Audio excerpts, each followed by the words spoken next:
আসসালামু আলাইকুম। কেমন আছেন আমার প্রিয় আপুরা এবং ভাইয়ারা? আশা করতেছি কাছে দূরে যে যেখান থেকে এই মুহূর্তে আমার ভিডিওটি দেখছেন সবাই অনেক ভালো আছেন এবং সুস্থ আছেন। আল্লাহর রহমতে আলহামদুলিল্লাহ আমিও ভালো আছি আমার পরিবার নিয়ে।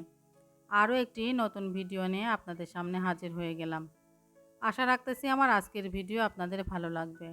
যদি ভালো লাগে তাহলে শেষ পর্যন্ত আমার ভিডিওর সাথেই থেকে যাবেন। আর অবশ্যই একটি লাইক দিয়ে দিবেন, কারণ আপনার একটি লাইক অনেক গুরুত্বপূর্ণ। আমার ভিডিওটি আরও 10 জন ভাইয়াপুর মোবাইলে পৌঁছায় যাবে।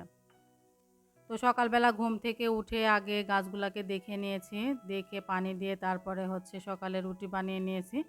নিয়ে সাফওয়ান আর সাফাত ওদের দুই ভাইকে 2টা ডিম পোস্ট করে দিয়েছি, দিয়ে ওদেরকে একা হাতে আর কি খেতে দিয়েছি। দিয়ে এদিকে আমি ঘরগুলো সব গুছিয়ে নিব। আর সাফওয়ানের স্কুলও আবার শুরু হয়ে গেছে। আর আমার এই বাসা থেকে সাফওয়ানের স্কুল অনেকটাই কাছে, আমার 5 মিনিটের মতো লাগে আর কি। সুবিধা হয়েছে। আর এই বাসাটা নেওয়ার একমাত্র কারণে ছিল যে সাফওয়ানের স্কুল কাছে হওয়ার জন্য আর কি বাসাটা নিয়েছি। তো এদিকে ওরা দুই ভাই খাচ্ছে আর আমি ঘরগুলো গুছিয়ে নিচ্ছি, গুছিয়ে নিয়ে আর কি স্কুলে যাব।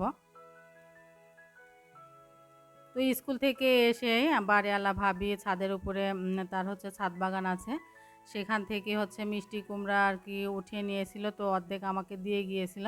তো সেই অর্ধেক মিষ্টি কুমড়া আজকে ভাজি করব চিংড়ি মাছ দিয়ে। তো বসে বসে আর কি কাটতেছি। আর আমার ডাইনিং রুমটায় অনেক বাতাস, ফ্যান ছাড়াই আর কি থাকা যায়।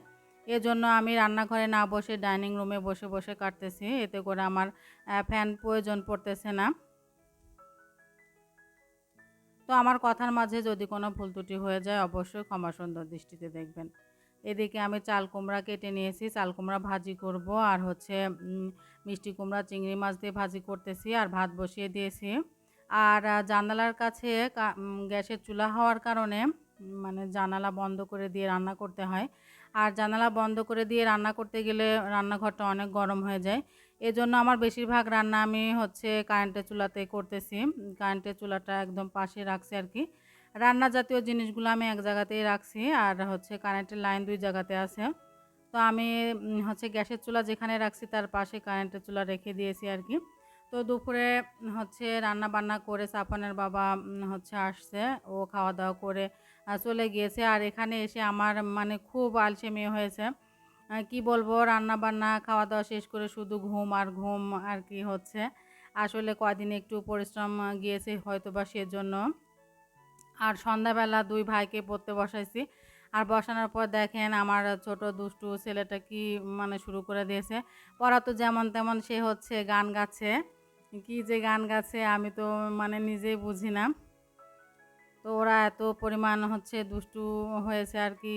আর এই কদিন তো বাসা চেঞ্জ করার জন্য ওইভাবে ঝামেলার কারণে পড়তেই বসাতে পারি না। আর এইদিকে সাফাতের জন্য টিচার খুঁজে পাচ্ছি না। তো ভাবছি যে একটু একটু করে নিজে ঘরে বসাই, তাছাড়া একদমই শেখা জিনিসগুলো ভুলে যাবে। আর সাফওয়ানের ম্যাডাম এসে আর কি পড়াচ্ছে। ওনার একটু কষ্ট হয়ে গিয়েছে, কারণ ওই বাসা থেকে এই বাসা আরও 7-8 মিনিটের ডিফারেন্স আর কি।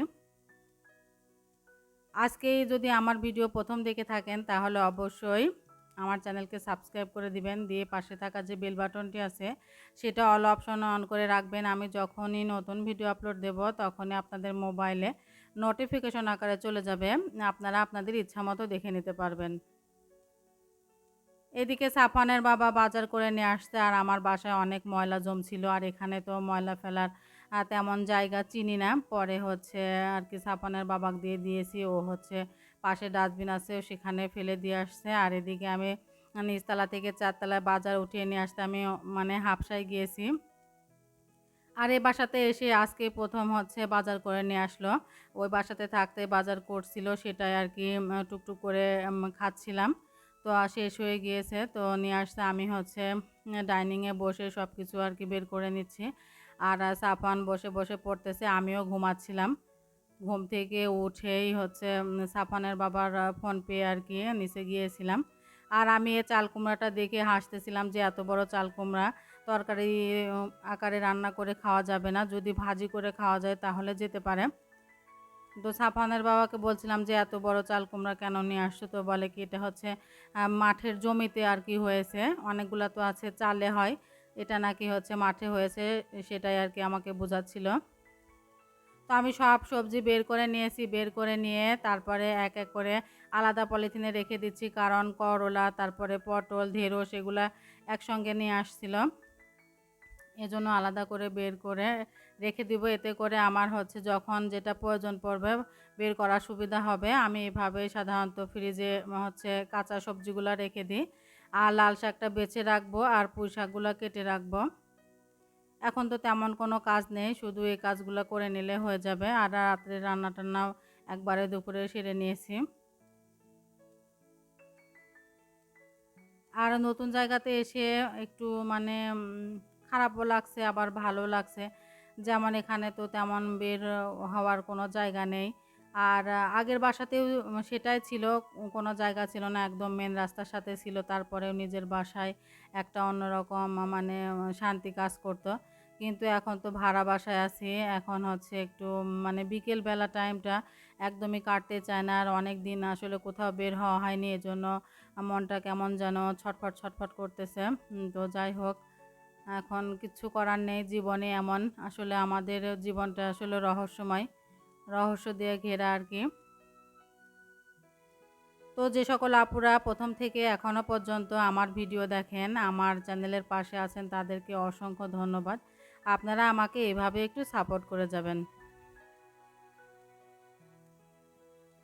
আসলে যখন যেটার আশা পূরণ হয়ে যায় তখন কিন্তু সে জিনিসটার উপরে আর কোনো মানে আকর্ষণ কাজ করে না।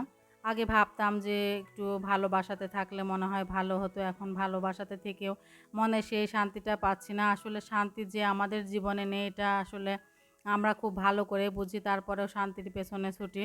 আসলে শান্তি বলতে আসলে কিছুই নেই, মনের শান্তি হলো বড় শান্তি। তো রাত্রে খাওয়া দাওয়া শেষ করে উঠে আমি ডাইনিং টেবিলটা হচ্ছে মুছে রেখে দিলাম, এতে করে আমার সকালের কাজটা আর কি রাত্রে করে রাখতেছি, এতে আমার সকালে এই কাজটা আবার করতে হবে না। আর এই রুমটা হচ্ছে গুছিয়ে রেখে দিলাম, সাফান পড়তে বসেছিল একটু নোংরা করে ফেলছিল, এজন্য আর কি। তো যাই হোক, আমার আজকের এই ছোট্ট ভিডিওটি কেমন হয়েছে অবশ্যই আপনারা সুন্দর একটু কমেন্টের মাধ্যমে জানিয়ে দিবেন। সবাই ভালো থাকবেন, সুস্থ থাকবেন। আল্লাহ হাফেজ, আসসালামু আলাইকুম।